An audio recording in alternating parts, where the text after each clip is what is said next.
자, 시간이 이제 2시가 되었으니 약속된 시간이 되었습니다. 오늘 날씨도 추운데 이렇게 자리해 주신 여러 기자님들 정말 감사드리고요. 이렇게 추운 날씨에도 불구하고 저희가 급하게 여러 기자님들께 드리고 싶은 이야기가 있어서 이런 기자회견을 시작하게 됐다라고 말씀드리고 시작을 하겠습니다. 지금 현재 우리나라 응급의료 상황은 의사들 사이에서도 붕괴를 앞두고 있다라고 이야기를 해요. 사실 의료의 붕괴라고 하는 게 무엇입니까? 응급실의 존재 이유가 응급 환자를 제대로 치료를 하고 응급 환자를 살리는 것이 응급실의 존재 이유가 되겠죠. 그러나 이제 이 응급실이 응급 환자를 제대로 치료할 수 있는 기능을 상실하게 된다면 그것이 바로 의료의 붕괴를 이야기하는 것입니다. 오늘 시간 저희가 준비한 내용이 비록 이제 짧게 준비를 하기 때문에 구체적인 수치나 구체적인 자료를 제시해 드리지는 못한다 하더라도 현장에서 느끼고 있는 응급의학 전문의들의 지금 상황이 어떠한 상황인지를 국민들에게 제대로 알리고 제대로 응급실이 기능을 할 수 있는 그러한 새로운 논의의 장이 마련되었으면 좋겠다는 생각에서 오늘 자리를 준비했습니다. 먼저 저희 대변인 겸 홍보이사인 최석채 선생님께서 사회를 맡아주실 거고요. 세 가지 꼭지에 대해서 한 10분 정도씩 저희가 설명하는 시간을 가지도록 하겠습니다. 그리고 여러 기자님들과 궁금하신 내용에 대해서 이야기를 나누는 시간을 가지도록 하겠습니다. 처음에 말씀드린 대로 이 자료를 준비한 시점과 기자회견을 하고 있는 시점에 차이가 발생을 했는데요. 두 번째로 저희가 발표하는 성명서의 내용인 응급의료에 관한 법률 개정안이 국회 본회의를 통과했습니다. 그래서 지금 이 성명서는 통과 이전을 시점으로 작성한 것이라는 것을 먼저 말씀드리고 시작을 하겠습니다. 또 한 가지 응급의학의사회의 대선 정책에 대해서 여러 기자님들이 궁금해하시고 계시는데요. 저희 정책위원회가 대한응급의학회 정책위원회와 함께 공통의 대선 정책을 만들고 있습니다. 그리고 거기에 별도로 오늘 여러분들께 아웃라인을 소개해 드릴 내용은 이런 부분에 대해서 저희가 더 심도 있게 논의를 하고 있다라는 의미로 받아들여 주셨으면 좋겠습니다. 사실 이제 대선이라고 하는 게 의사들한테는 기회일 수도 있고 어떻게 보면 악재일 수도 있는 부분입니다. 저희가 어떤 특정한 누구를 지지를 하거나 이런 개념을 떠나서 의사들이 원하고 있는 방향은 사실은 되게 단순한 부분입니다. 그 부분에 대해서 나중에 이제 여러분들께 설명드리고 질의응답하는 시간을 가지도록 하겠습니다. 저희 대한응급의학의사회 홍보이사이자 대변인인 최석채 선생님 먼저 소개해드리겠습니다. 안녕하세요. 네, 대한응급의학의사회 대변인이자 홍보이사인 최석재라고 합니다. 오늘 사회를 같이 맡게 되었습니다. 의사에 관련해서 궁금한 점 있으시면 명함 드린 것처럼 저한테 연락 한번 주셔도 됩니다. 오늘 긴급 기자회견을 갖게 된 이유 지금 간단하게 말씀해 주셨는데 현재 응급의료가 굉장히 위기 상황에 봉착해 있습니다. 그래서 응급의료의 현황과 응급의 미래라는 주제로 오늘 자리를 마련했고요. 그래서 세 꼭지, 현재 위기에 처한 응급의료 체계의 현실, 그리고 오늘 이제 본회의를 통과했다고 말씀하신 것처럼 응급의료에 관한 법률 개정안, 이 부분에 대한 문제점, 그리고 응급의료의 미래를 위한 대선 정책 제안에 대해서 여기 자리하신 분들과 함께 얘기를 나누겠습니다. 먼저 참석자 소개 말씀드리겠습니다. 먼저 말씀하셨던 이형민 응급의학의사회 회장님 되시겠습니다. 경희대병원에서 지금 근무 중이시고요. 이제 좌측에 김태훈 정책이사님 원광대병원 외상센터 근무하고 계십니다. 그 다음에 저는 홍보이사 최석재 화홍병원에 있고요. 그 다음에 기동훈 자문위원이시고 여의도 성모병원에서 근무를 하고 계십니다. 그러면 일단 기자회견 취지 간단하게 지금 설명하다가 멈추셨는데 그 부분 먼저 회장님께서 말씀 좀 해주시겠습니다. 먼저 준비한 이야기를 하기 전에 이제 저희는 기본적으로 응급의학을 전공한 응급의학 전문의들입니다. 응급의학을 전공했다라는 뜻은 교육수련병원인 응급실에서 4년간의 수련 과정을 겪었다라는 의미이고요. 저를 포함한 여러 선생님들이 지금 현재도 응급실에서 근무를 하고 있습니다. 아마 대한개원의협의회 학술대회 때 제가 한 환자의 예를 들어드렸듯이 지금 현재 응급실에 있는 음압실에 환자가 기본적으로 50시간이 넘는 심지어는 100시간에 가까운 대기 시간을 보이고 있는 상황. 대부분의 응급실들이 거의 비슷한 상황입니다. 며칠 전에 제가 근무를 하고 있었어요. 119에서 전화가 온 거죠. 심폐소생술 환자인데 받을 수 있습니까? 사실은 심폐소생술 환자를 받을 수 있냐라고 물어보는 자체가 잘못된 것입니다. 심폐소생술은 정말로 1분 1초가 이 사람의 생명에 직결이 되는 정말로 응급 중에 초응급이죠. 그런데 그 환자를 받을 수 있냐라고 전화를 하는 것은, 그래서 제가 물어봤어요. 저희 병원이 제일 가깝습니까? 했더니 7km 떨어져 있다는 거예요. 발생한 지역이. 그럼 7km에서 저희 병원까지 오는 동안 병원이 3군데가 더 있습니다. 그런데도 불구하고 저희 병원까지 전화가 온 이유는 그 병원에서 받지 못하기 때문이라는 것입니다. 당시에 이제 저희 병원 같은 경우에도 음압실 2군데에 코로나 양성 환자가 둘 다 누워 있었고요.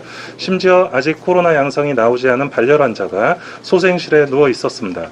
그래서 결국은 소생실에 누워있는 환자를 이렇게 커튼만 치고 다른 쪽으로 이송을 한 다음에 그 자리를 비워서 심폐소생술 환자를 받았습니다. 근데 그 환자 심폐소생술을 하고 있으니까 또 전화가 와요.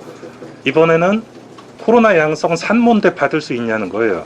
지금 상황이 그렇습니다. 24시간 동안 근무를 하다 보면 전화가 한 30통 오는데 29통은 거절을 할 수밖에 없습니다. 이 이유는 응급의학과에서 응급실에서 환자를 보지 못해서 그런 것이 아닙니다. 결국은 응급실에서 응급조치를 한다 하더라도 이후에 이어지는 수술이라든지 아니면은 입원이라든지 이러한 것들이 해결되지 않으면 응급실에서 환자를 볼 수가 없는 거예요. 이제 이런 상황이 서울 전 지역, 경기도 전 지역을 거쳐서 지금 현재는 거의 전국적인 상황으로 번져가고 있다는 것입니다. 자, 제가 준비한 취지 설명을 먼저 드리겠습니다. 이 자리에 참석해주신 기자님들 감사드립니다. 대한응급의학의사회장 이영민입니다. 오늘 이 자리는 한치 앞을 알 수 없는 코로나 위기 상황 속에서도 정말 마지막까지 버텨오던 응급의료 체계가 이제는 더 이상 버티기 힘든 위기 상황에 빠졌다는 것을 국민 여러분들께 알리고, 지금이라도 모두의 지혜를 모아서 위기의 응급의료 체계를 구하자는 일념으로 이 자리를 마련했습니다. 응급의료의 붕괴란 무엇입니까? 치료를 받아야 되는 응급 환자가 제대로 치료받지 못해서 사망하는 것이 바로 붕괴입니다. 지금은 치료를 받아야 하는 환자도 갈 곳이 없는 상태로 위험에 노출되어 있습니다. 재택의료 확대와 확진자 증가로 이러한 환자들이 상태가 나빠져도 갈 수 있는 병원이 없습니다. 개선을 할 수 있었던 이 많은 시간 동안 준비의 부족이 결국 오늘의 이러한 사태를 만든 것이라고 생각합니다. 현재 우리나라 응급의료는 늘어나는 코로나 환자로 인하여 기능을 상실할 위기에 처해 있습니다.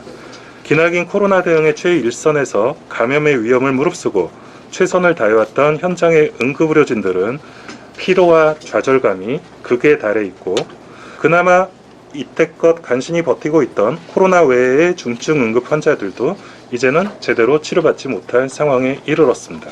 이에 대한응급의학의사회는 현장의 응급의료진들의 목소리를 전하고 조속한 정부의 결단과 대책 마련을 촉구하며, 아울러 현장에서 고생한 응급의료진들에게 격려가 아니라 오히려 규제를 강요하는 응급의료에 관한 법률 개정안의 국회 통과를, 그 부당함을 이야기하고자 합니다. 응급의료는 사회를 지탱하는 필수 의료이며 국민의 생명과 안전을 지키는 최후의 보루입니다. 지금 상황의 심각성을 여러분들께 알리고 보다 나은 응급의료의 미래를 위해서 발전적인 제안을 드리고자 이러한 자리를 마련했습니다. 많은 관심과 성원 부탁드립니다. 네, 감사합니다. 그래서 회장님께서 이렇게 오늘 이렇게 자리를 마련하게 된 계기와 현 상황을 좀 말씀해 주셨는데, 이제 서울 시내 중환자실 그리고 음압 격리실의 지금 포화도가 거의 극에 달해 있는 상황입니다. 그래서 그 부분을 제일 직접적으로 경험하고 계신 동훈 자문위원님께서 현재 서울 시내 응급센터의 현실에 대해서 말씀을 해주시겠습니다. 네, 현재 지금 서울시내 응급센터 같은 경우는 이제 여러 응급실에서 계속 환자 이송 불가가 지금 여러 번 뜨고 있고, 특히 지금 늘어나는 코로나 환자, 발열 환자로 인해 많이 발생하고 있지만 격리실의 이제 부족과 한계로 인해서 전원이나 이런 부분이 굉장히 어려워지고 있는 상태입니다. 특히 의료진의 감염 역시 확산이 되고 있는데, 응급학과 전공의들 2분은 벌써 지금 중환자실에 가 있는 상태고, 스태프들이나 교수들의 지금 감염도 지금 이제 발생을 하고 있습니다. 이게 문제가 뭐냐면은, 이게 의사들이 감염이 되고 간호사들이 감염이 되면은 정말 지금도 극강의 강도로 그 일을 하고 있는 응급의료진들에 있어서 결원이 발생한다는 의미는 그 해당 지역의 응급실에 있어서의 기능을 상실할 수 있다는 부분이고, 그 부분 자체는 그 지역의 응급의료 마비를, 그리고 추가적인 다른 지역의 응급실의 마비까지 불러오면서 응급의료 체계에 붕괴를 초래할 수 있는 그런 상황들이 지금 벌어지고 있는 상태입니다. 어떻게 보면 아까 말씀해주신 대로 지금 코로나가 발생한 지 1년하고도 거의 한 8개월이 지난 상태에서도 어떻게 보면 규제 일변도의 정부 정책으로 인해서, 특별하게 지원이 없는 규제 일변도의 정부 보건의료 정책으로 인해서 현재 지금 응급의료진들의 근무 강도가 너무 혹사당하고 있는 상태고, 그에 따라서 지금 현재 서울에 있는 응급의료 체계뿐만 아니라 전국에 있는 응급의료 체계에 지금 마비가 오고 있는 상태입니다. 실제로 최근에도 모 대학병원에서는 그냥 대기 환자, 발열이 없는 대기 환자가 심정지가 와서 심폐소생술을 하고 나서 보니까 양성인 경우도 있었고, 최근에 뭐 기사가 났었던 모 대학병원에서의 그 응급의료진의 감염도 코로나 양성 환자의 심폐소생술을 하다가 의료진이 감염이 됐고, 그중 이제 전공의는 중환자실까지 지금 가게 되었습니다. 이렇듯이 현재 지금 응급의료 체계에서의 붕괴를 앞두고 있는 상황에서 정부가 규제 일변도가 아니라 더 적극적인 지원이, 선제적인 지원이 필요할 거라고 생각합니다. 말씀 감사합니다. 서울 시내도 이렇게 많이 심각한 상황이고요. 지금 서울 시내뿐 아니라 이제 경기도권도 거의 포화에 다다른 상황입니다. 저 같은 경우는 이제 수원에서 근무를 하고 있는데, 수원 종합병원인데, 이제 수원에는 대학병원이 지금 3개가 있거든요.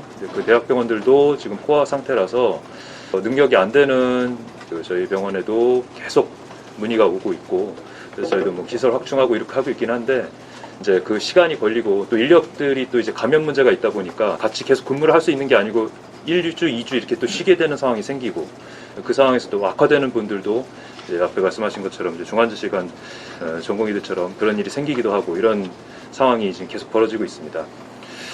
그래서 저희 현 응급의료 체계에 대한 성명서를 저희가 말씀을 드리면서 진행하려고 하고, 성명서를 이제 배포를 좀 드렸습니다. 질의응답은 다 모아서 후반에 진행을 하도록 하겠습니다.